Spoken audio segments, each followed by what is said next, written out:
नांदगावमध्ये शिवजन्मोत्सव सोहळा उत्साहात आमदार सुहास अण्णा कांदे यांच्या हस्ते महाराजांना दुग्धाभिषेक। छत्रपती शिवाजी महाराज जन्मोत्सवानिमित्त आज शिवसृष्टी नांदगाव येथे आमदार श्री सुहास अण्णा कांदे व सौ अंजुमताई सुहास कांदे यांनी विधिवत पूजा करत छत्रपती शिवाजी महाराजांच्या पुतळ्याचा दुग्धाभिषेक केला। या प्रसंगी मतदारसंघातील 25 आमंत्रित पुरोहित बांधवांच्या मंत्रोच्चारात परिसर भक्तिमय झाला होता। सुरुवातीला सार्वजनिक शिवजयंती उत्सव समिती नांदगावचे अध्यक्ष नितीन भाऊ कासलीवाल सपत्नी तसेच आमदार श्री सुहास अण्णा कांदे सपत्नीक पूजेस बसले होते। सोबत फरहान दादा, ज्ञानेश्वर कांदे, धनंजय कांदे, मनमाडचे नगराध्यक्ष योगेश भाऊ पाटील, नांदगावचे नगराध्यक्ष सागर भाऊ हिरे, शिवसेना पदाधिकारी, महिला आघाडी पदाधिकारी, युवा सेनेचे पदाधिकारी, शिवभक्त उपस्थित होते।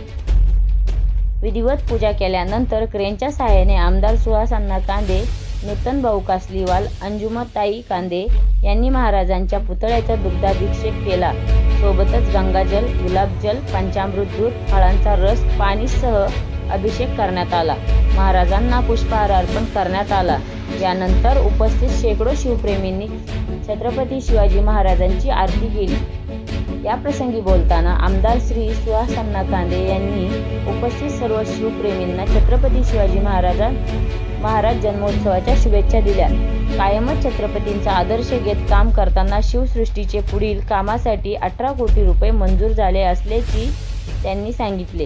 येणाऱ्या काळात भव्य शिवसंग्रहालय तयार होणार असून या ठिकाणी छत्रपती शिवाजी महाराजांच्या काळातील वस्तू आपण आणणार आहोत असेही सांगितले। यानंतर दुसऱ्या मजल्यावर शिवभोजनालय तसेच शिव वाचनालय होणार असून युवा पिढीला याचा फायदा होणार असल्याचे त्यांनी सांगितले।